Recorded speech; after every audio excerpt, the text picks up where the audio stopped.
Good morning, happy blessed morning mga boss. Meron tayong napisa, kakapisa lang tong mga sisiw na to. After 28 days na sakripisyo, ayan, nagbunga na ang kanyang sakripisyo.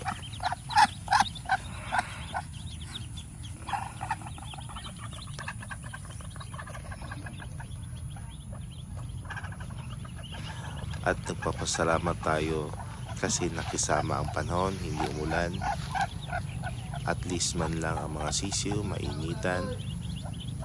At importante din nating tandaan mga boss, pag mga ganito, prone po sila sa mga predator.